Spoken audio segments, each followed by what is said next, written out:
తిరుపతి జిల్లా శ్రీకాళహస్తి నియోజకవర్గం రేణిగుంట పట్టణం నందు తిరుపతి జిల్లా ఇన్ఛార్జ్ రెవెన్యూ శాఖ మంత్రి అనగాని సత్యప్రసాద్ శ్రీకాళహస్తి నియోజకవర్గ ఎమ్మెల్యే బొజ్జల వెంకట సుధీరెడ్డి కలిసి సుపరిపాలనలో తొలి అడుగు కార్యక్రమం నిర్వహించారు.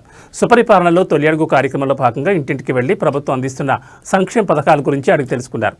ఏడాది కాలంలో కూటమి ప్రభుత్వం వచ్చాక చేపట్టిన అభివృద్ధి పనుల గురించి, ప్రజలకు అందిస్తున్న సంక్షేమ పథకాల గురించి వారికి తెలిపారు.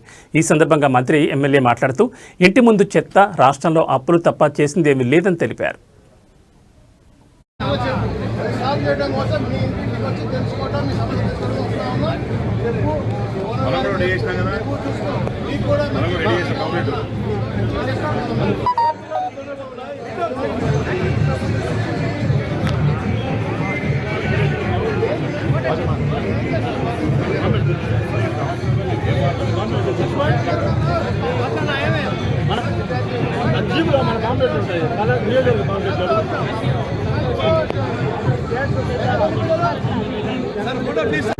సంవత్సరం పూర్తి చేసుకున్న తరుణంలో ఒక మంచి కార్యక్రమం సుపరిపాలన తొలి అడుగు అని ప్రతి ఒక్క కార్యకర్త, ప్రతి ఒక్క నాయకులు, ఇంక్లూడింగ్ ముఖ్యమంత్రి అందరూ కూడా ప్రజల దగ్గరికి వెళ్ళి ఈ సంవత్సరం పరిపాలన పైన అవగాహన తీసుకొచ్చి చేస్తున్నటువంటి కార్యక్రమం ఏదైతే మేనిఫెస్టోలో ఇచ్చిన ప్రతి ఒక్క మాట నిలబెట్టుకుని, అది కాకుండా దానికి రెట్టింపు పథకాలన్నీ కూడా, ఎందుకంటే ఇప్పుడు కూడా జగన్మోహన్ గారు ఒకటే లక్ష్యం, పేదవాడు సురక్షంగా ఉండాలి, ఆరోగ్యవంతంగా ఉండాలి, ఈ రాష్ట్రం సస్యశ్యామంగా ఉండాలని లక్ష్యంతోనే ఆయన ఎప్పుడు పనిచేస్తారు.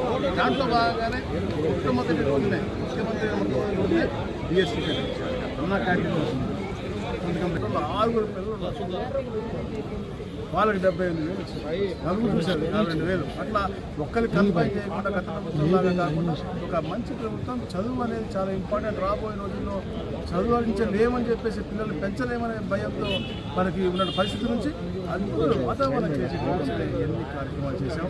ఈ సంవత్సరం పరిపాలన పైన అవగాహన, అలాగే రేపు ఏదైతే మన రైతులకు డబ్బులు ఇవ్వబోతామో కేంద్రం ఇచ్చిన డబ్బులతో పాటు వారి యొక్క తమాషా ప్రకారం మన తమాషా కూడా ఇచ్చి ఎలాగైతే ఇన్స్టాల్మెంట్ ఇస్తే అది కూడా ఇవ్వబోతామో. గౌరవం కూడా లేదు, రావాల్సిన గౌరవం కూడా లేదు. అప్పటికప్పుడు అనుకొని అడిగా, నేను వెళ్తున్నాను వస్తామంటే పాతమ్ముడు అని చెప్పి తీసుకొచ్చాడు. నిజంగానే ఆయనకున్న చిత్తశుద్ధి గవర్నమెంట్ మీద. కరెక్ట్గా ఇదే ప్లేస్లో 2 సంవత్సరాల క్రితం మీ మీడియా మిత్రుల ముందర ఏం జరిగింది తెలుసు. మమ్మల్ని అందరూ తరిమి కొట్టినారు, మా కార్లు ఎరగొట్టినారు, చెప్పులు వేసినారు, మా మీద కేసులు పెట్టినారు. అది అటెంప్ట్ మాట. అందరూ కూడా హ్యాపీగా ఉన్నారు. మొదటిగా ఎందుకు హ్యాపీగా ఉన్నారు రబ్బని అడిగితే రౌడీజం పోయింది,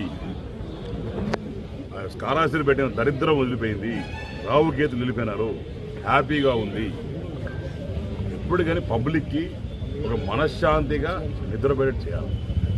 అంతేగాని రాత్రి ఎవరు వస్తారా, మా అన్ని వెళ్ళిపోతారా, నా భూమి మర్చిపోతాడా, లేకుంటే ఇంకోటి షాప్ ఎత్తిపోతారా అనుకుంటూ